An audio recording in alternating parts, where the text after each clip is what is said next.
Welcome back to this week's episode of Thoroughly Entertained. This week, Krista and I are going to talk about Fast and Furious 6 and the new DreamWorks animated movie Epic. Also, please go to our website, thoroughllyentertained.com, and sign up for our summer movie guide so that you know what's going on every week at the theater. Plus, if you sign up before June 1st, you're going to be registered to win a $50 Fandango gift card so you can have fun at the movies this summer.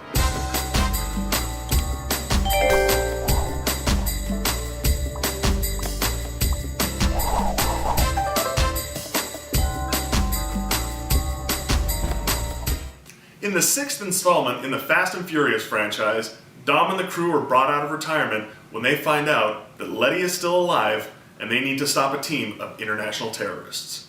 So this week we went and saw Fast and Furious 6, the latest in the Fast and Furious series. So Scott, what's our question this week? So in the comments section down below, we want you to tell us what your favorite movie franchise of all time is. I'm going to say that mine is Star Wars. What's yours? Mine's probably Harry Potter. I'm a big fan of both the books and the movies, so that one for me. Yeah, Harry Potter's terrific. Okay, so what did you think of Fast and Furious 6? I know you're not as familiar with the franchise as I am, so how did this installment compare with what you had seen before? Well, I've only seen the first Fast and Furious movie and like 30 minutes of Tokyo Drift. And I have to say, I'm not a big car fan, don't know any differences between cars and things like that, but I can understand the thrill of a good chase.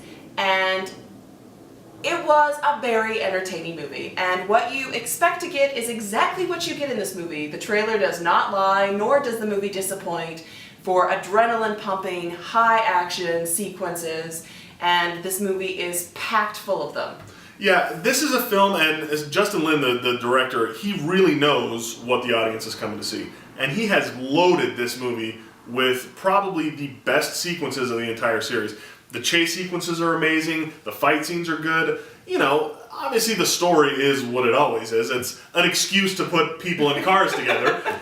You know, so terrorists stealing military technology to shut a world to communicate. Anyways, whatever that stuff is. But they have a good, Luke Evans plays a pretty good villain in the movie, Owen Shaw. And, you know, the two rival teams, I think, were the people that mirror each other, I think is kind of an interesting concept. But for the most part, you know, it's just an excuse to get the gang back together for another, you know, adrenaline-fueled drag race through the streets of London. And the movie works because it's a formula that works. It's worked for 5 other movies. Yeah, I will say, though, there are some of the most ludicrous action sequences. And finally, it got to a fevered pitch for me that in one of the most ludicrous of the movie, and there was lots of ridiculous moments, yes, that I literally just put my head in my hand and was like, "You've got to be kidding me," while the rest of the audience is gasping in awe. And I'm like, oh no. Yeah, you're very loud, yeah, right. Cracked me up pretty good at that sequence. While the rest of the crowd was dazzled by what they were seeing. But again, you know, they obviously push past the limits of believability in a lot of these sequences. But that's kind of the problem when you've kind of tested the audience's limits movie after movie. You have to keep amping the action up, and yes, there are a few mind-numbingly ridiculous things that happen, but you forgive those because you're getting so much good, fun action that, you know, it's okay that those things aren't the most believable that you've ever seen in your whole life. I will say, the one thing that did impress me about this movie is that there's been sort of a consistent trend in most action movies or most big budget picture movies that women become accessories and they're not essential to the plot. They're merely sexual objects to be objectified. Yeah.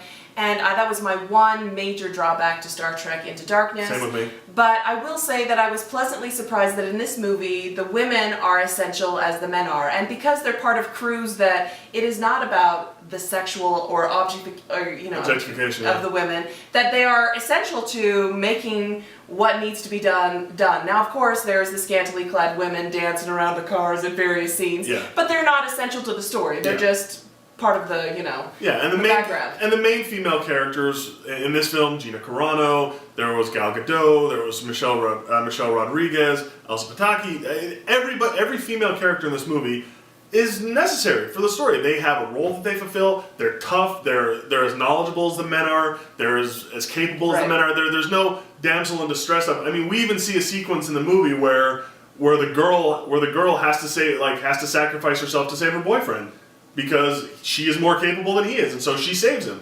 And, you know, again, that's very much a gender reversal from what you're used to, especially in these, and this is a very male oriented film franchise, Oh, absolutely. for something that's aimed at men the way it is, they serve the female characters pretty well, which is a rarity lately. As a whole, I gave the movie a B-, simply just because there isn't much to the story itself, and the action sequences are a little too unbelievable for me. But it is a fun 2 hours of the movie. So, and it definitely warrants being seen on a large screen to appreciate how much they put into weaving together and editing these action sequences. And I gave it a B because I think at this point it is the best of the Fast and Furious movies so far. I think it gives you the most of any of the movies, and I think it had, the best cast because they've taken the best individual players of each of the different movies and put them in this film. I think The Rock is a good addition to the franchise. I think Gina Carano was good in this movie. I like Luke Evans as the villain. So I think this movie deserves a B, and it's the best of the Fast and Furious franchise. All right, now on to Epic. Professor Bomba ruins his career and his marriage trying to pursue what he believes are little people living in the forest. When his daughter gets shrunken down, she finds herself unwittingly an active participant in the war between the Leafmen and the Boggans. Okay, so we didn't enjoy Epic quite as much as we enjoyed The Fast and the Furious or almost anything else we've seen this year. I think this uniformly gets our lowest grades. Yeah, and my biggest problem with the film is it has no idea what it is, and it doesn't know who to aim itself towards. It's not for really young kids because it's not goofy or funny enough. It's not for older kids or adults because it's not sophisticated or interesting enough. I really feel like they just missed everywhere. I think everything missed in this movie. I totally was really agree. disappointed. It was not strong vocal acting, even though they had a star-studded cast of performers. I will say my favorite was Chris O'Dowd and Aziz Ansari, who played this snail and Slug, there you go. And they were funny in every single scene that they were in, and was the true gem in what was otherwise a dud of a movie. Bland, yeah. It was just slow-paced, and you're absolutely right. It doesn't know who its audience is, and because of that, I cannot imagine that young children will find this entertaining. No, not and at all. even older children might, because it sort of misses on all levels, I just really don't know who's going to watch it. My sister-in-law says that her when she's choosing a movie for her children is how many times are they going to want to watch it on DVD. And I can't imagine after the first viewing you're ever going to want to watch it again with the kids. They're not going to be begging to see it again. And so really, this is one that you can definitely skip.